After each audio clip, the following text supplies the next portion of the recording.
Olá, minhas saudações, meus votos de muita paz e harmonia aos companheiros do Capazes, principalmente os amigos aí de Amélia Rodrigues. Hoje nós temos a proposta para reflexão do tema Instruí-vos, que está íncito, sobretudo, no capítulo 6 do Evangelho segundo o Espiritismo. Mas antes de abordar o tema propriamente dito, vamos fazer uma prece, né, gente, de abertura, para levar o pensamento ao nosso Pai Maior. Colocar uma música aqui para aclimatar. Quem quiser fechar os olhos pode fazê-lo, para que possamos ter melhores condições mentais de comunhão com a espiritualidade maior, comunhão com o Mestre Jesus, com os benfeitores espirituais, principalmente da Fraternidade Espírita Capazes, para que possamos entender essa mensagem libertadora, que é a mensagem espírita cristã, restabelecendo o verdadeiro pensamento, a verdadeira mensagem de amor, de emancipação espiritual trazida pelo Cristo. Sendo assim, agradecido por essa oportunidade, ainda que por recursos, Senhor, digitais, mas se estamos distantes corporalmente, com certeza estamos próximos espiritualmente, nessa mesma comunhão de pensamentos, de aspirações para o aprendizado espiritual. Dá uma pausazinha na música. Então, gente, o tema foi proposto a instruí-vos. Na verdade, a gente não pode abordar esse tema da instrução sem abordar o outro, que é o outro ensinamento que foi trazido pelo Espírito de Verdade, que é o amai-vos. Todos nós conhecemos esses dois grandes ensinamentos propostos pelo Espírito de Verdade a todos os espíritas cristãos, que é o amai-vos e o instruí-vos. Porque, na verdade, se a gente for comparar o progresso espiritual, né, como um pássaro que tem duas asas, uma asa seria a asa da sabedoria, a outra asa, a asa do amor, ou do progresso intelectual e do moral.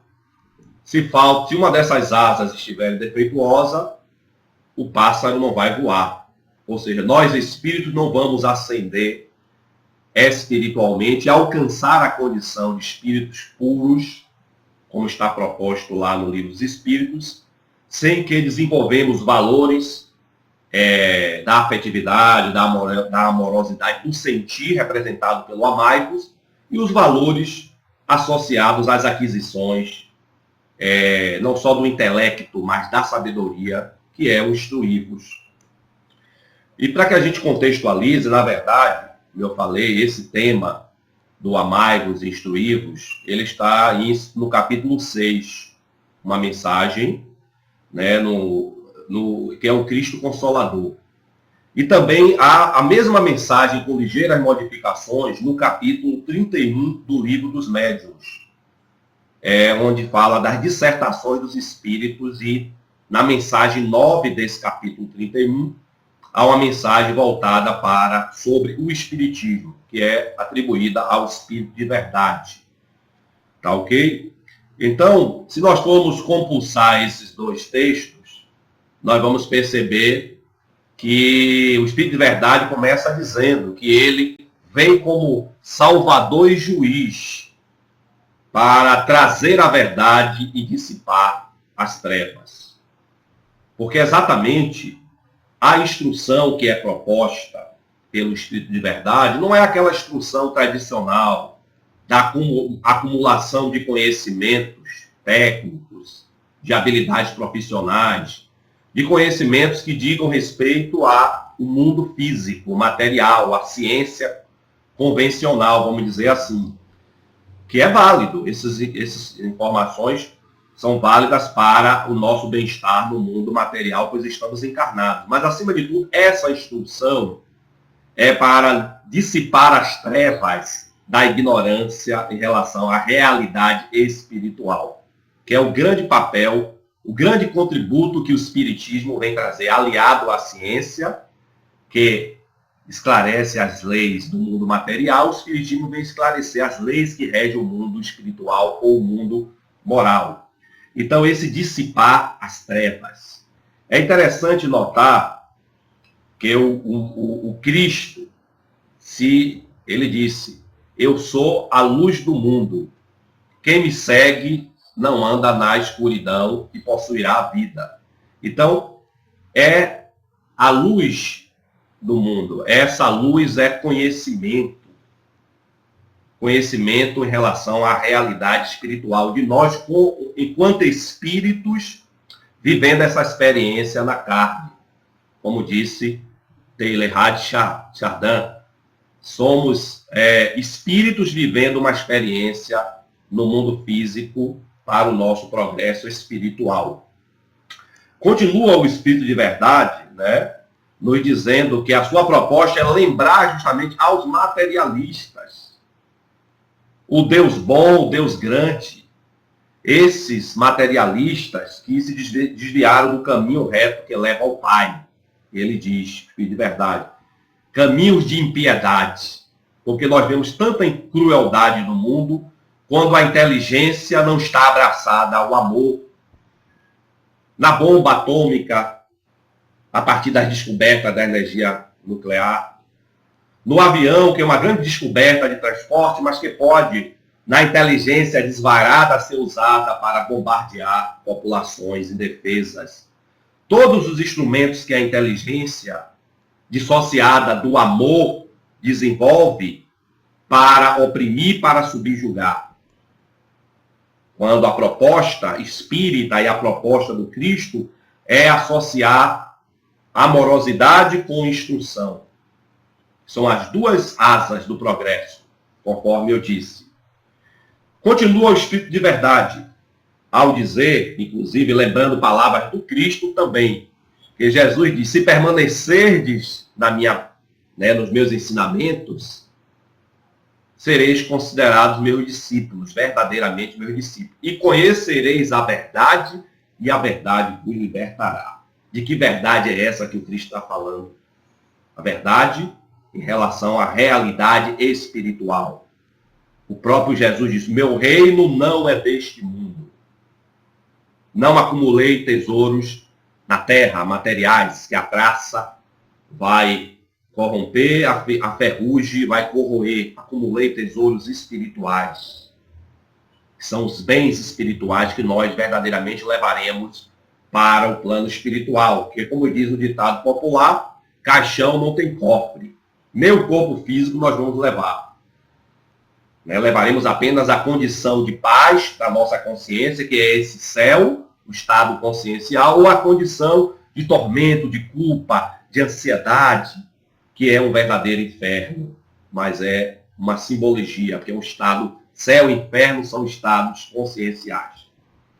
Então é essa verdade que vem dissipar essa treva. Diz mais o Espírito de Verdade, no cristianismo se encontram todas as verdades. Os erros que existem, porventura, no Evangelho, na doutrina do Cristo, são de origem humana. São aqueles que não entenderam ou desvirtuaram os ensinamentos do Cristo. E aí cabe aqui, meus irmãos, trazer também o papel do Espiritismo como consolador prometido. Porque se nós formos observar em São João, no Evangelho de São João, capítulo 15, versículos 15 a 26, Jesus promete o envio do Consolador prometido. Se me amais, guardai os meus mandamentos, e eu pedirei ao Pai que envie um outro Consolador, o Espírito de Verdade, o Santo Espírito, que, observe, o papel do Consolador prometido, do Espírito de Verdade, é ensinar todas as coisas e vos relembrar tudo o que vos tenho dito. Então, ensinar e relembrar, que tem relação clara com o processo de instrução, de educação. Mas, como eu disse, educação em termos espirituais, da realidade espiritual. Então, nós vamos encontrar no capítulo 6, ainda, do Evangelho segundo o Espiritismo, que é o Cristo Consolador, os esclarecimentos que Kardec, inspirado pela espiritualidade superior, vai dizer: ora, se o Consolador vem ensinar todas as coisas, é porque Jesus não disse tudo. Então, Cristo não trouxe a palavra final, não é? Jesus ensinou, trouxe ensinamentos compatíveis com o conhecimento daquela época, e muitas vezes de forma alegórica, figurada, por exemplo, na reencarnação. Quando Nicodemos vai procurar, o doutor da lei vai procurar Jesus, diz: mestre, o que devo fazer para alcançar o reino dos céus?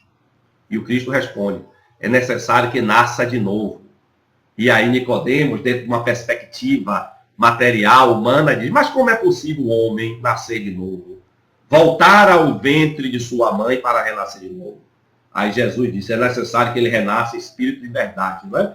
Então, Jesus fala desse nascer de novo, da reencarnação, da lei da pluralidade das existências. Quando Jesus fala da lei de causa e efeito, quando diz: com quem ferro fere, com ferro será ferido.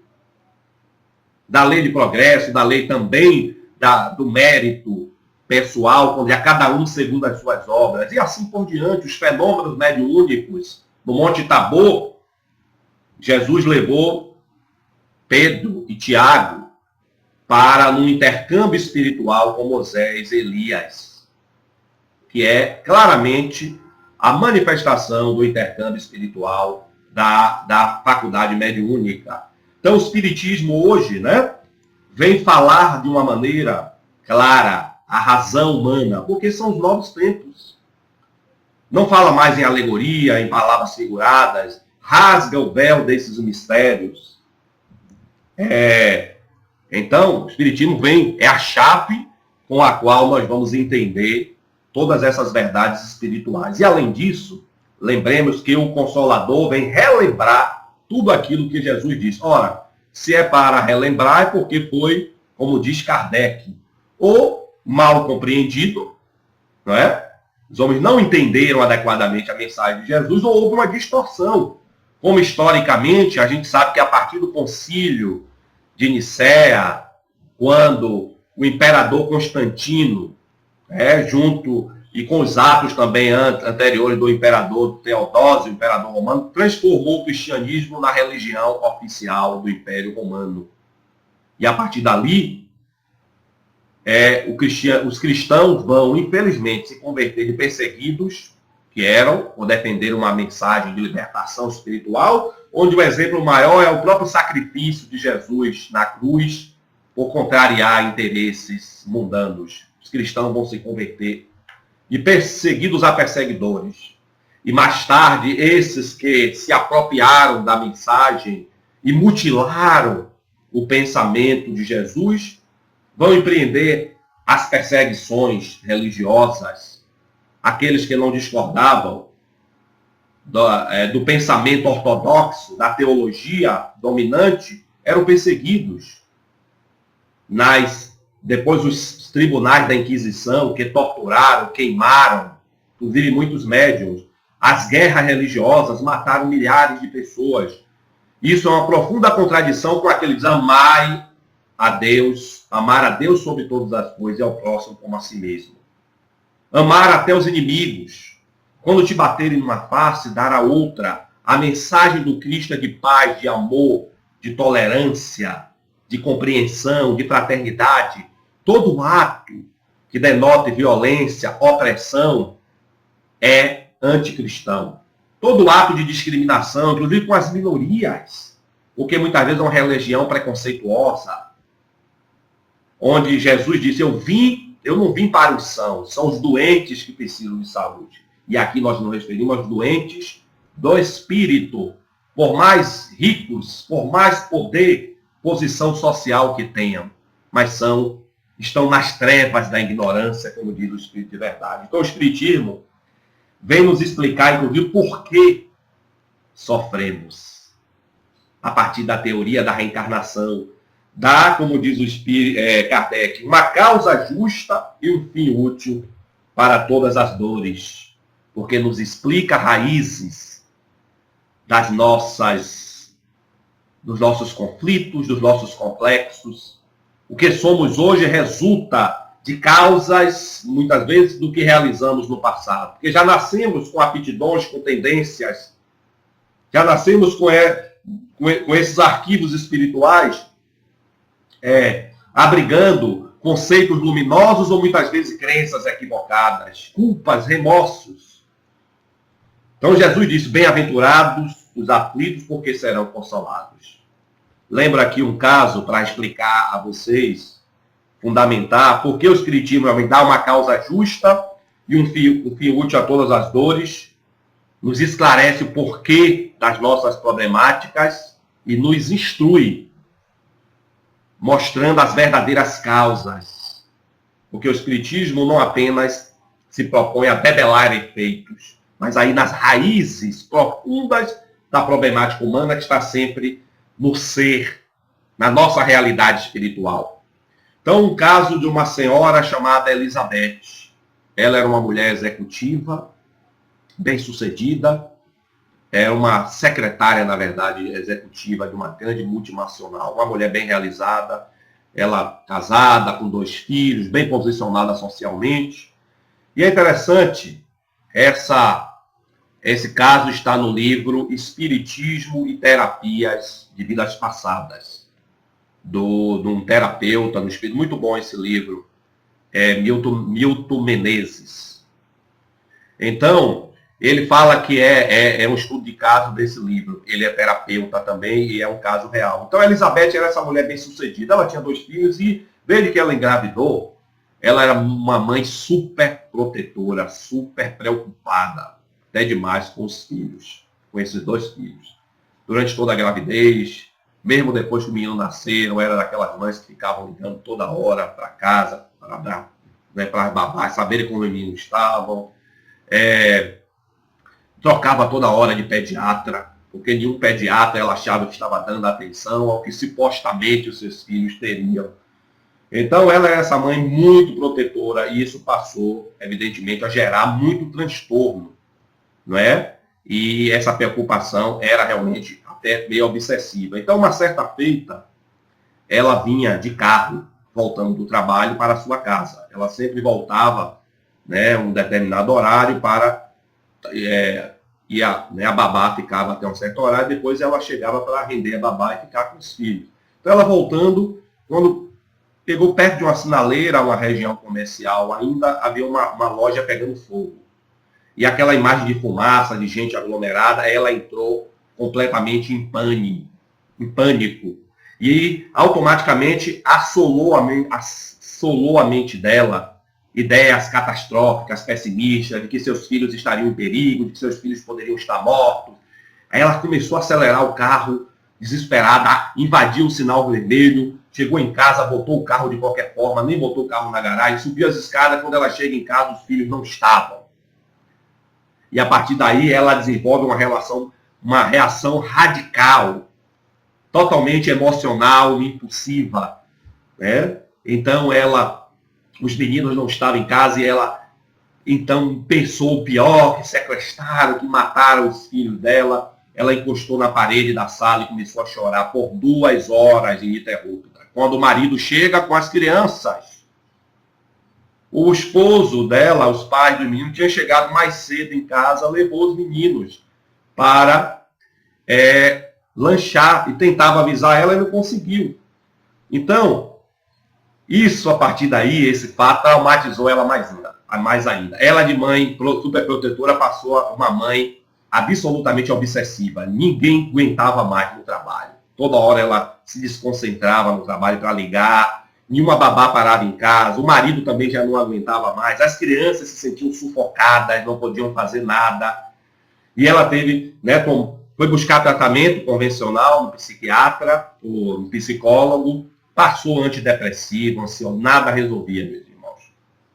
Aí ela resolveu buscar ajuda espiritual com esse terapeuta espírita, e ele fez a regressão. Não que a regressão seja indicada para todo caso, né? Esquecer esse passado e voltar as vistas para o futuro é o que importa, mas ela fez a regressão, nesse caso muito extremo da situação dela. E aí, na primeira regressão que ela fez, ela se viu numa encarnação na França, numa rural da França, onde ela era uma jovem bonita, que tinha também naquela época 2 filhos, casada com um homem mais velho, e um homem que tinha uma pequena propriedade rural, onde ele criava animais, cabras, né, e ele saía muito para negociar esses animais no mercado local. E um dia ele saía, ela ficava em casa cuidando dos filhos. Um dia chega a essa cidade, a esse distrito, um mascate, uma espécie de mascate, um vendedor desses que vendem coisas em porta em porta.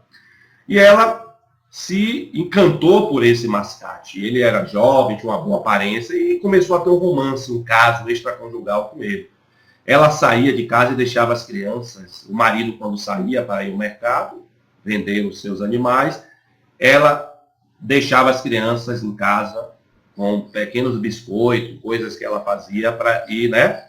E ela saiu de casa, deixou as crianças em casa nesse dia para se encontrar com o amante. Quando ela voltava de um dos encontros, ela viu um aglomerado em frente à sua casa, de longe, né? Era uma casa muito simples, e uma fumaça, aquela pã, de marido em desespero, certo?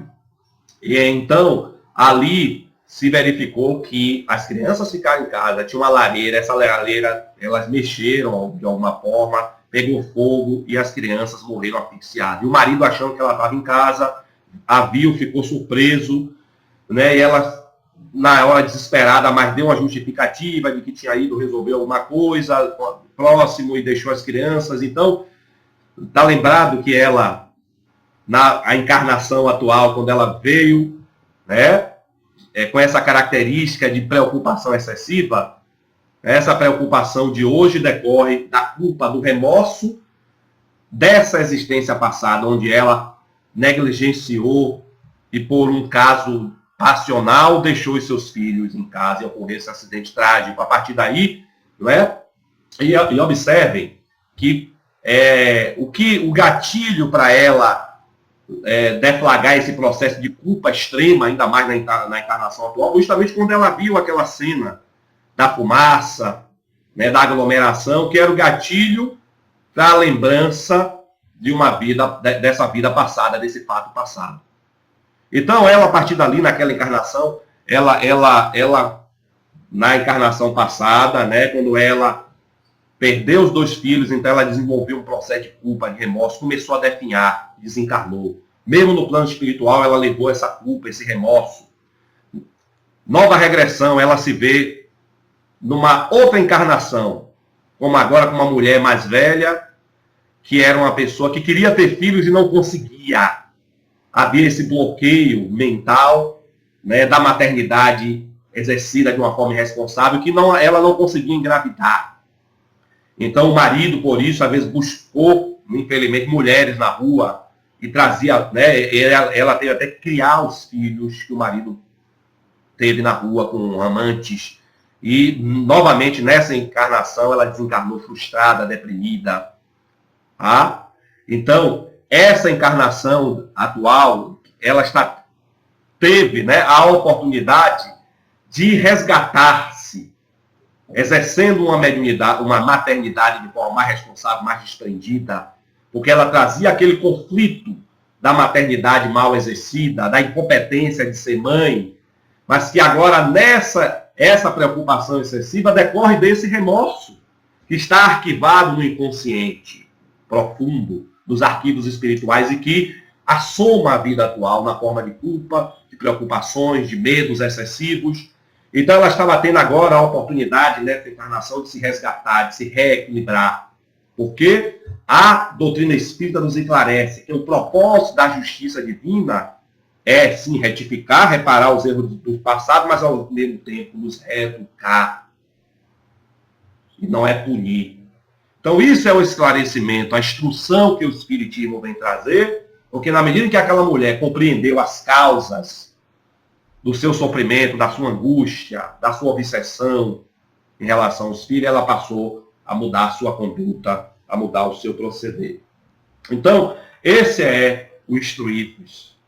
A compreensão dos grandes mecanismos morais que regem a nossa vida espiritual. Então, esse é o papel do Espiritismo. No capítulo 1 do Evangelho segundo o Espiritismo, intitulado Eu não vim destruir a lei.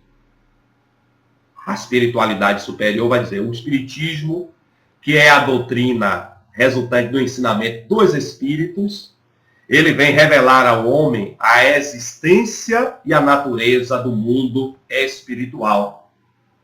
E, sobretudo, a interação, a influência que o mundo espiritual exerce sobre o mundo corporal. Ele é a terceira revelação. A primeira revelação personificada em Moisés, somente nos 10 mandamentos. A segunda revelação personificada na figura do Cristo. E a terceira revelação não está personificada em ninguém. Ela é fruto de uma coletividade de espíritos. Inclusive, muitos militaram no cristianismo primitivo, nas hostes do catolicismo, espíritos que estão agora a par dessa verdade maior para nos trazer os esclarecimentos. E é alertado por Kardec. Da mesma forma que Jesus não veio destruir a lei antiga e os profetas, ele resumiu tudo no amar a Deus sobre todas as coisas e ao próximo como a si mesmo, que é o maior mandamento. Está acima, inclusive, do segundo ensinamento, que é o instruir-vos. Da mesma forma que Jesus não veio destruir a lei antiga, o Espiritismo não vem destruir o cristianismo. Pelo contrário, a ciência espírita vem desenvolver, completar e explicar os ensinamentos de Jesus nos novos tempos. Os tempos de ciência, os tempos de racionalidade, e os tempos em que o homem quer ver tudo provado, experimentado, porque agora as questões espirituais, a fenomenologia mediúnica, que sempre foi objeto, tratada como algo sobrenatural, superstição, vem ser explicada pelos instrumentos que a própria ciência desenvolveu. Porque o Espiritismo é ciência de investigação, de observação, onde agora o mundo, a existência do mundo espiritual não é mais um dogma, mas é um fato comprovado pela experiência, pela observação. É filosofia, porque daí derivam as consequências morais, né, da existência da realidade espiritual. E é religião nessa proposta de religar a Deus.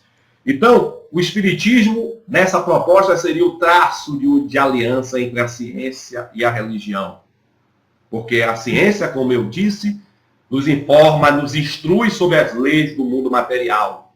O Espiritismo vem trazer a instrução sobre as leis do mundo moral. Por sua vez, a ciência e a religião andaram muito brigadas, ainda andam, em muitos aspectos, muito brigados, porque se vê de pontos de vista opostos, exclusivistas. Kardec alerta. A ciência deverá deixar de ser exclusivamente materialista.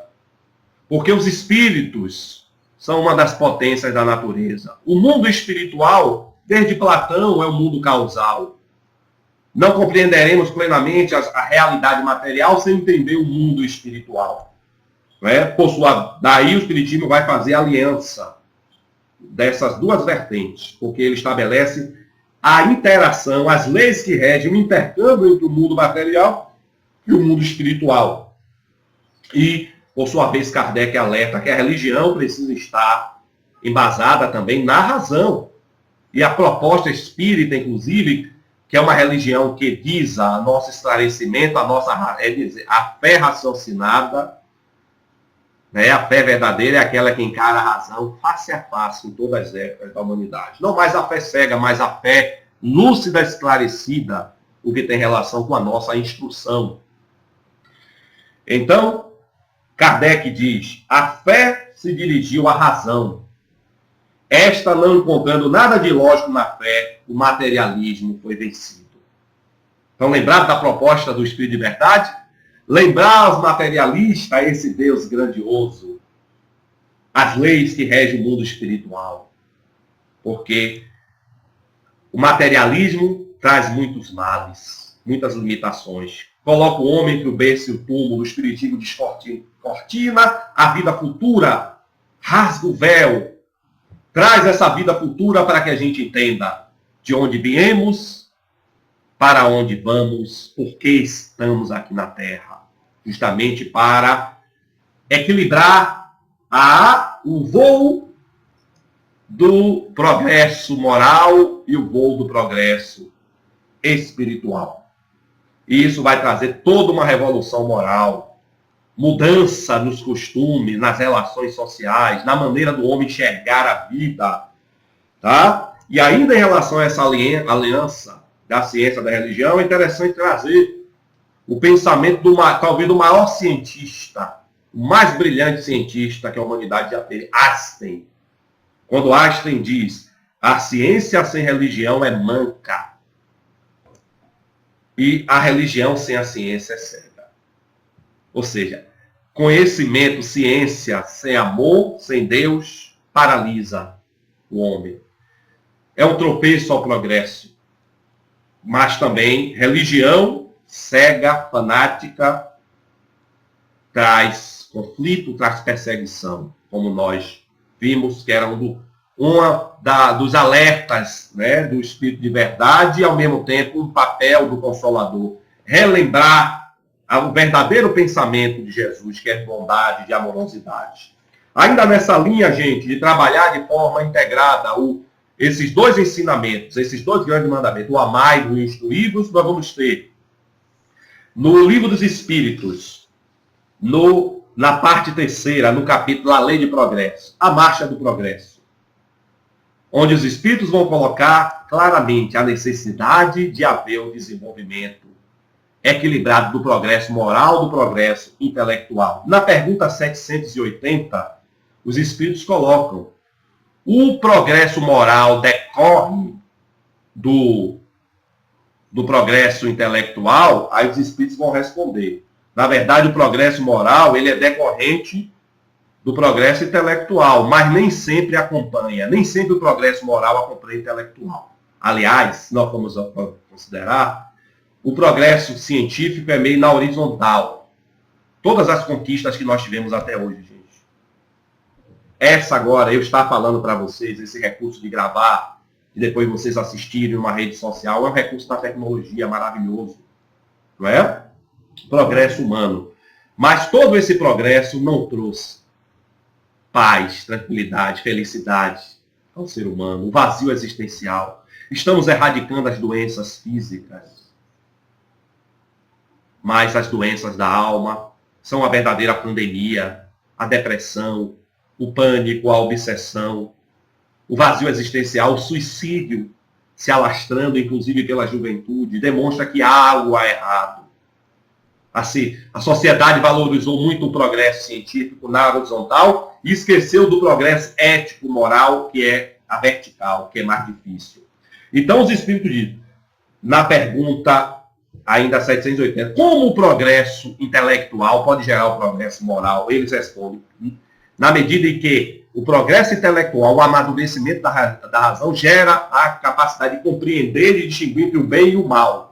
Na medida que a gente compreende o que é o bem e o mal, podemos fazer escolhas. Essas escolhas vão, evidentemente, estão relacionadas ao livre-arbítrio, que se desenvolve com a inteligência até um certo ponto, trazendo também mais responsabilidade aos nossos atos. Na pergunta 192, é colocada a questão: como fazer para que alcancemos o topo da escala espírita, que é a condição de espíritos puros? Aí a espiritualidade vai responder que ao espírito compete progredir em ciência e em moral. O amai-vos e o instruí-vos. Na pergunta 365 do Livro dos Espíritos, eles perguntam: por que vemos homens de excepcional inteligência serem tão viciosos? Se eles são de inteligência excepcional, gênios muitas vezes, é porque ali há espíritos já de um nível de superioridade intelectual. Mas por que ainda há tantos vícios? Aí os espíritos vão responder: ainda não são bastante puros os espíritos encarnados nesses homens. porque desenvolveram muito intelecto, a hipertrofia do intelecto, mas não a parte moral, a parte ética. No capítulo 7 do Evangelho segundo o Espiritismo, há uma passagem que diz: missão do homem inteligente na Terra. Que nós poderíamos dizer, missão do homem instruído, né, na Terra. Instruído não só nas questões da ciência material, mas, sobretudo, da ciência espiritual. E aí os espíritos vão colocar o uso da inteligência como uma verdadeira missão, né?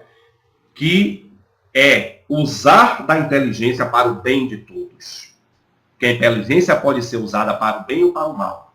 Justamente porque a ciência tem que caminhar junto com a ética. A inteligência tem que caminhar junto com o amor. E um dos papéis, justamente, do homem inteligente é desenvolver as inteligências retardatárias e as conduzir para Deus. Não é uma ciência que leva para o túmulo, mas é a ciência que traz essa vida de que Jesus falou. Eu sou o pão da vida. Eu sou a luz do mundo. Então é essa ciência que desvela a realidade espiritual, que o Espiritismo vem dar um grande contributo. E não aquele uso da inteligência para destruir a própria ideia de Deus, da providência. Veja como Jesus usou da sua sabedoria para exaltar a providência, a ideia de Deus. Olhar os lírios do campo, olhar as aves do céu. As aves não colhem nem semeiam, vosso Pai os alimenta. Os lírios não tecem nem fiam, e nem Salomão se vestiu em tal esplendor. Para que não nos preocupássemos, né? Jesus, não vos inquieteis o dia de amanhã, para que confiássemos nessa providência divina, nessa amorosidade. Então, ainda dentro dessa linha, há, na própria terceira parte do Livro do Espírito, a ideia de civilização. Porque os Espíritos perguntam com muita sabedoria, é a civilização um progresso ou uma decadência? Porque, gente, quando nós vemos essa civilização que quer destruir o planeta, poluir, degradar tudo, a própria disseminação dos vírus que ameaçam a humanidade resulta do desequilíbrio ecológico. Isso é civilização ou decadência? Aí os espíritos vão dizer, o progresso da civilização é incompleto. E nas perguntas 790 a 793, eles vão colocar que a civilização, quando evoluir moralmente, aí desaparecerão os males criados por ela mesma. Porque olha os males que nós estamos criando. Com o avanço tecnológico, mas destruir a natureza, com a inteligência, milhares de bombas atômicas que podem destruir a humanidade. Então, esses são os males que a civilização está criando. Há, então, a necessidade da civilização ser completa, porque ela ainda é incompleta, porque ela só tem a asa ainda, ela voa na asa do progresso intelectual, mas a asa do progresso moral, do amor, está doente, está capenga. Aí os espíritos vão dizer, quando o progresso moral estiver tão desenvolvido quanto a inteligência, porque não bastam as descobertas, as invenções, as maravilhas da tecnologia, é preciso o banimento dos vícios, de todas as mazelas, o egoísmo, a falta de liberdade, de consciência, de pensamento, o orgulho, os preconceitos raciais, todas essas mazelas. Quando Jesus está propondo ao homem essa condição de espíritos puros, né, o espírito de verdade, está perfeito alinhado com o médico de sede perfeitos, como perfeito é o vosso Pai Celestial, mas é a perfeição relativa. E no capítulo 17 do Evangelho segundo o Espiritismo, caracteres da perfeição. Quando os Espíritos dizem, a caridade como essência da perfeição, gente.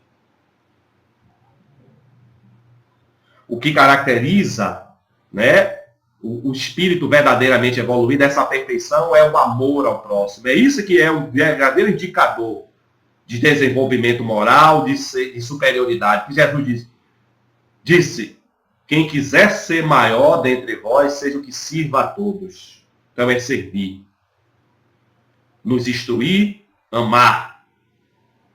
Também nesse capítulo do Sede Perfeito do Evangelho, é colocado o homem de bem. E trouxe aqui uma passagem que caracteriza o homem de bem. Estuda as suas próprias imperfeições e trabalha para combatê-las. Porque justamente é essa a instrução de nos autoconhecer, não é? De não sermos mais apenas aqueles espíritas que, no livro dos médios, careca, os espíritas experimentadores, só acreditam nos fenômenos, no espiritismo como ciência de observação. Os espíritas imperfeitos, que embora compreendam, né, toda a moral, aceitem a moral espírita, a filosofia, mas não praticam essa moral. Para que possamos alcançar a condição de espíritas verdadeiros, espíritas cristãos. Que compreendemos a ciência de observação, que é o espiritismo, as consequências morais que demandam na parte filosófica, mas cumprimos isso. Amando, para que através do amor e da sabedoria alcançamos a Deus. E Emmanuel vai nos colocar exatamente isso no livro Pensamento e Vida, de Emmanuel, no capítulo 4, onde ele denomina justamente instrução, que estudar e servir são rotas inevitáveis na obra de elevação. E essa metáfora, nessa analogia das asas, é trazida por Emmanuel.